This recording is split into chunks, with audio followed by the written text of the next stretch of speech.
Mariana Duarte, 28 anos, graduada em licenciatura plena em História, mestra em Letras, Cultura e Regionalidade, atualmente estudante do programa de doutorado em Letras pela Universidade de Caxias do Sul, e hoje vamos falar sobre seu objeto de mestrado, que até rendeu um livro, esse aqui, que é Enxadas de Açúcar, Economia e Formação Social na ficção de José Lins do Rego. Olá, Mari, tudo bem? Tudo ótimo. Então, Mari, começa nos contando o que é esse livro, Enxadas de Açúcar, que rendeu através da tua dissertação de mestrado. Então, Rodrigo, eu posso dizer que esse livro não começa com o meu mestrado, que foi em 2010, ele já é tipo um projetinho mais antigo, que partiu do meu trabalho como bolsista de iniciação científica na UX, dentro de um projeto maior, que procurava estudar Gilberto Freire, José Lins do Rego e Jorge Amado como, enfim, recondutores da história do Brasil, né? Mas pensando que o Gilberto Freire é um antropólogo, então ele teria todo esse respaldo científico. O Jorge Amado e o José Lins do Rego são romancistas, né? São da literatura. Então eles têm essa licença poética para falar da história do Brasil. Contando, acho que um pouco mais do que a gente tem nos livros oficiais ou nos livros didáticos de história, né? Então, por afinidade, eu escolhi o José Lins do Rego, que fez parte, então, do meu projeto de mestrado. Enfim, depois do projeto aprovado, houve várias mudanças. Eu cogitei, então, trabalhar com 6 livros do José Lins do Rego, que para 2 anos é uma coisa meio absurda, né? Então, foi reduzido a 3. Quem é da área da literatura sabe que o José Lins do Rego é responsável por, enfim, ter recontado o ciclo da cana-de-açúcar no Nordeste do Brasil. Ele tem 6 livros que tratariam desse tema. Eu fiz um recorte dos 3 que não seriam oficialmente os 3 que contariam o início, o meio e fim. Foi algo por afinidade, né? Então eu escolho o livro Menino de Engenho, que vai dar abertura à primeira obra do José Lins do Rego, de 1933. Eu escolho também o Fogo Morto, que vai pensar lá desde os tempos da escravidão até o final desse ciclo da cana-de-açúcar. E, por fim, o Usina, que fala da industrialização no Brasil, dos anos 30, né? Então, o projeto foi tomando forma ao longo desses 2 anos de mestrado. Resultou num livro. A defesa foi em 2012, mas o convite de uma editora de Curitiba que tinha interesse do tema por causa de uma coleção deles sobre história do Brasil dentro da literatura me fez o convite em 2014, aí eu retomo essa dissertação que estava parada desde 2012, né? Até apresentei algumas comunicações em eventos acadêmicos, mas daí eu tenho que fazer algumas reformulações para ele não se tornar tão acadêmico, né? Enfim, ser publicado, né? O que eu pensei em trabalhar dentro dele? Uma forma mais sensível de ver a história, de pensar a história através da literatura. Então, eu faço panoramas assim entre livros de autores bastante conhecidos, historiadores, antropólogos, economistas, e um paralelo com trechos da literatura dessas 3 obras que eu escolhi. E encontro muitas semelhanças entre elas, que vão dar origem ao último capítulo, que pensa a literatura e a história como, enfim, dentro do mesmo âmbito, né? Tipo, ele vai pensar daí a literatura como também uma narrativa da história, mas com todo cuidado, pensando que eu estou trabalhando com um ficcionista, né? Seria uma forma leve e poética de contar a história. Sim, eu gosto. Se me perguntam com o que eu trabalho, com o que eu... que infelizmente dentro da academia a gente tem que escolher linhas, né? Poxa, o que tu faz? Mas graduada em História foi parar lá nas letras. Eu trabalho com arte como fonte histórica, é o que eu gosto de dizer, porque eu acho que a gente precisa um pouco de arte, né? Ainda mais nesses tempos tão nebulosos, né? E para um ensino contemporâneo, tu acredita que essa arte como fonte histórica, ela pode aproximar mais os alunos? Acredito muitíssimo, eu sou super partidária da educação não formal. Eu acho que a gente precisa da educação não formal para... Bom, quem está dentro da escola, quem está dentro da universidade sabe que muitas coisas hoje já estão defasadas, né? Então, por que não a arte? Então, por que não a gente partir de um negócio que nos deixa mais cômodos, mais confortáveis do que algo tão teórico? Muita gente sai da escola detestando história, né? porque é tudo muito teórico, é tudo muito difícil. O que me interessa é saber o que aconteceu antes de eu ter nascido. Então, interessa sim, a gente precisa reconhecer nosso passado e nos encontrarmos enquanto sujeitos históricos. E por que não a arte, né? Não só a literatura. Além disso, existe uma dificuldade de pensar a literatura como arte, né? A gente está num meio que a gente pensa muito só a arte visual. Então, o texto, mais uma vez, né? Mas é muito diferente tu ler um texto teórico, um texto escrito por alguém de dentro da academia, um texto que vai estar lá no meu livro no banco de escola, ou que vai estar lá no meu xerox na faculdade. Pensar um texto mais leve, mais sutil, com personagens que eu vou me identificar ou não. Então, eu vejo, sim, a arte como um recurso bem importante para a educação de hoje, contemporânea e não formal. E como tratar isso de uma forma leve, todo esse ciclo da cana-de-açúcar, desde os sujeitos escravizados até o encerramento, porque ela não encerrou, mas o encerramento de um trabalho mais explorado. Então, eu vou falar um pouquinho dos livros, né? Porque ele começa com a obra Menino de Engenho, que fala do menino Carlinhos, que é um garoto que perde a mãe dele é assassinada pelo pai, isso na Recife, né, dos anos 30, e ele então vai morar com o avô materno, no engenho de cana-de-açúcar. Então ele já tem essa visão do menino da cidade, voltando para o campo, enfim, voltando para uma zona que onde a industrialização não chegou, e ele vai contando tudo que ele vai percebendo no caminho, e tudo que ele vai viver nesse engenho de cana-de-açúcar. Então, ele vai falar da visão que ele tem dos escravos. Ele, na inocência de menino, tinha esses meninos escravos já libertos, né? Como amigos, enfim. Depois que ele vai reconhecer todas essas diferenças sociais, quando ele vai crescendo e observando tudo, e volta para a cidade estudar, depois retorna para o engenho, já na época da industrialização. Então, tem até uma doçura no momento de contar uma história que foi tão pesada, que foi tão difícil, que claro que impulsionou a economia do Brasil, que impulsionou a economia do nosso país, porém, vista do olhar de uma criança, ao menos nessa obra Menino de Engenho, né? Então, a partir disso, nós vamos notando como se fosse não alguém que foi lá pesquisar através de arquivos, enfim, relatórios, o que aconteceu naquele período, mas sim como se fosse uma pessoa qualquer, comum. Só que algo que eu tenho que notar também e me distanciar é que essa história é mais ou menos autobiográfica. O José Lins do Rego tem uma história muito parecida com o menino Carlinhos. Ele também tem a mãe assassinada pelo pai na infância, ele volta a morar com o avô no engenho de cana-de-açúcar, no interior do Nordeste. Mas o José Lins do Rego era uma pessoa da elite branca daquela época, né? Então não seria tão bom quanto ouvir um negro descendente de escravo escrevendo sobre isso. Uma coisa que acontece com esses países de colonização, esses países que foram colonizados, é que é muito difícil a gente ter uma história escrita pelos seus reais personagens, né? Sempre alguém lá de cima, alguém da elite que vai estar relatando isso. Então, acho que a literatura aproxima, né? Apesar do José Lins do Rego ser enfim, uma pessoa com mais dinheiro, uma pessoa neta de coronel, ele vai nos aproximar um pouco da realidade de quem estava no cenário mais inferior, assim. Poxa, as negras que viviam na senzala, que ele conta um trecho muito interessante.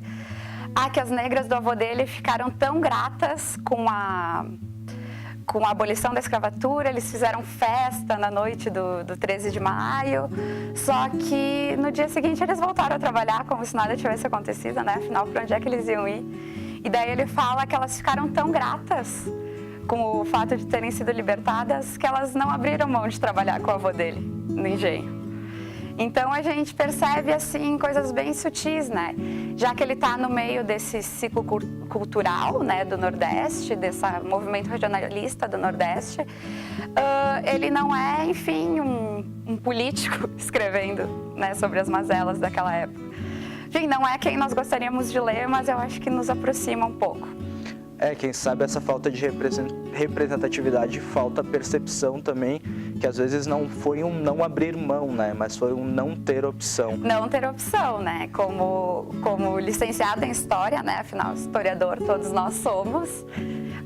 A gente percebe isso, né? Tem gente que vai... Eu até ouvi conversando com professores durante o mestrado, qual que é o teu projeto? E esse é um momento que está na minha dissertação, no meu livro, e nesses dois livros, nesses dois trabalhos, né? Que seria pensar a minha produção e a produção, enfim, da história oficial. Eu sempre comentava essa parte, daí eu ouvia... Tá, mas tu não entendeu que existe uma ironia nisso? Sim, claro, eu entendi, né? Então, é essa falta de, como tu disseste, né? A falta de representatividade.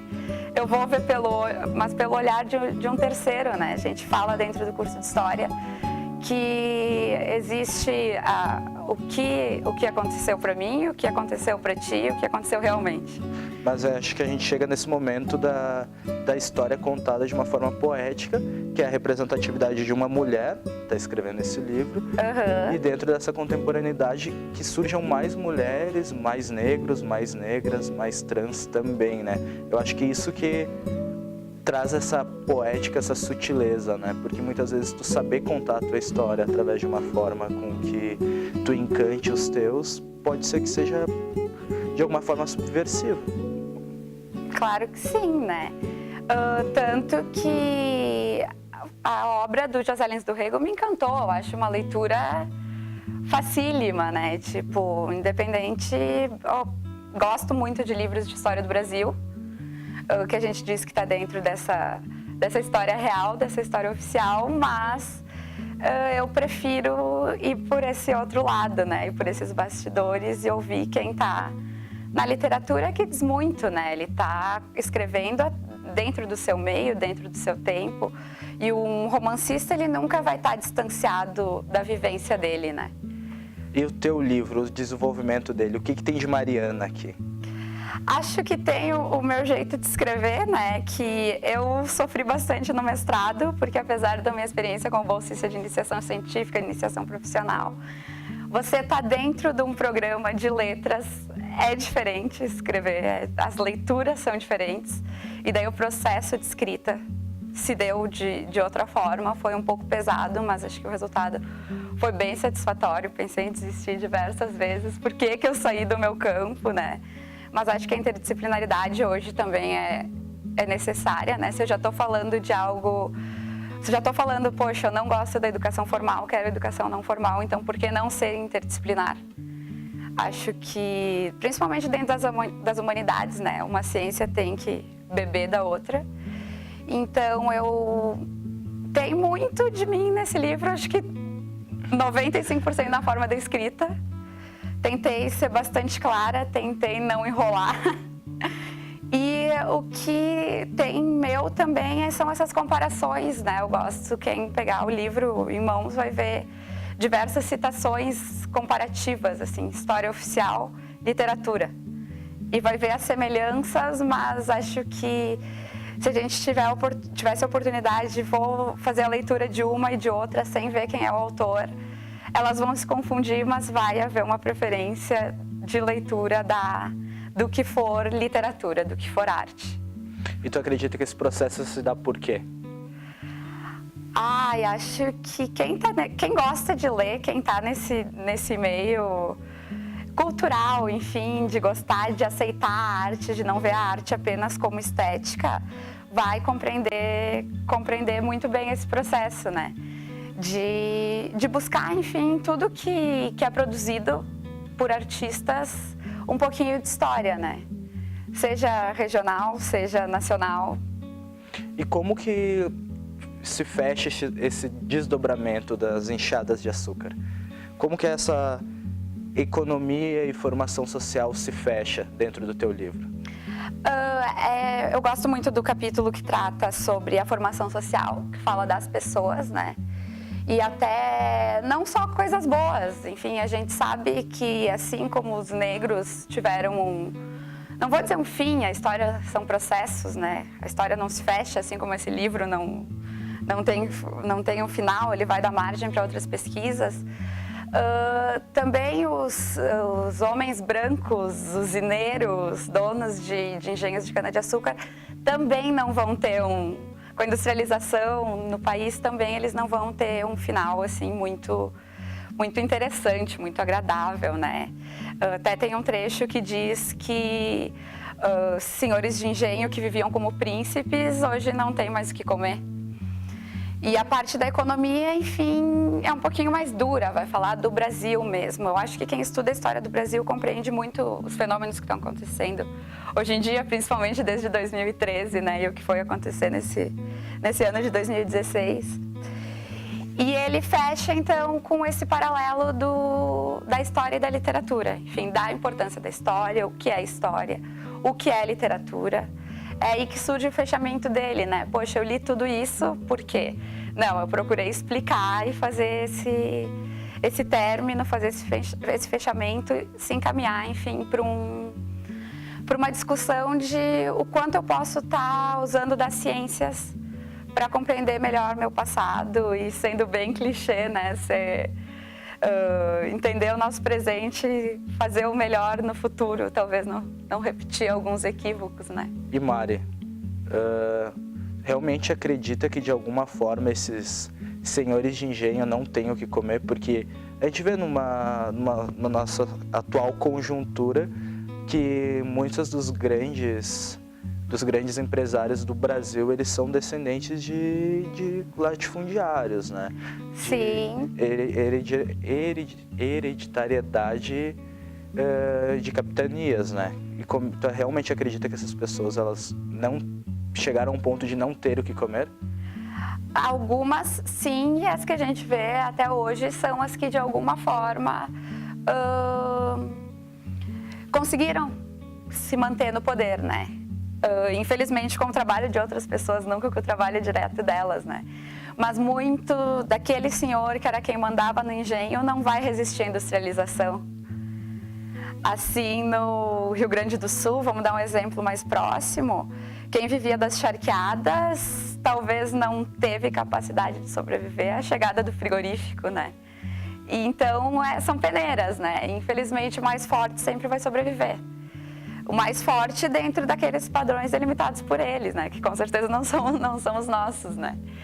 Então, sim, o Brasil ainda vive de capitania hereditária, tipo algo tão antigo, né? Pensando como historiadora, ou pensando no ensino fundamental, a gente vai trabalhar isso lá na escola. Mas a gente ainda recortando o Brasil em fatias, pensando por estados ou algo um pouquinho mais amplo, alguns nomes são senhores de engenho e depois usineiros, e hoje são grandes nomes dentro da política, principalmente no Nordeste do Brasil. Se perpetuam, né? Se perpetuam. E Mari, uma frase que marcou essa tua trajetória, que 2 anos depois virou um livro, né? Uma surpresa muito boa. Sim, uma frase. Ou uma citação, algo que tu goste. Algo que eu vinha pensando até desde que tu me fizeste o convite. Eu abro o livro com uma citação do Ferreira Goulart, né? Que faleceu no último domingo. Que é um poeta, tipo, depois de algum tempo ele vem a escrever algumas coisas que talvez se afastem do que eu acredito, né? Enquanto intelectual, né? Mas eu gosto muito de uma citação dele que, por coincidência, foi uma citação que eu tive acesso a ela na minha primeira disciplina do curso de História, Introdução ao Estudo da História. E falando de forma bem direta, ele vai dizer que a história se desenvolve não só nos gabinetes presidenciais. Ela vai se desenvolver também nos galinheiros, nas usinas, nos prostíbulos. Então, acho que essa citação é muito boa e faz com que nós nos reconheçamos sujeitos da história. E todos, independente da classe econômica favorecida ou não, somos sujeitos da história. Todos somos. Antes de te agradecer, eu queria pedir para tu assinar o livro, já que me enrolou e não me assinou o livro. Claro. Aí depois a gente pode finalizar. Tá bem, então. Tem que... Não me acostumo com essa coisa de dar autógrafo, né? Ah, mas já que foi procurada para assinar o livro, né? 2 anos depois, é uma ótima produção. espero que dê mais visibilidade também ao trabalho. Tomara, né? E eu também não gosto de dizer que eu sou uma escritora, né?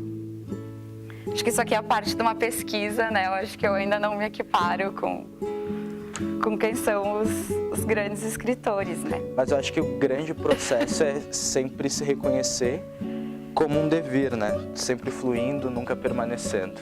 Isso aí. Obrigado, Mari. Eu que agradeço o convite. E espero que a gente possa vir conversar do teu doutorado, quem sabe um próximo livro também, né? Claro, estamos aí. O Diálogos fica por aqui. Até semana que vem.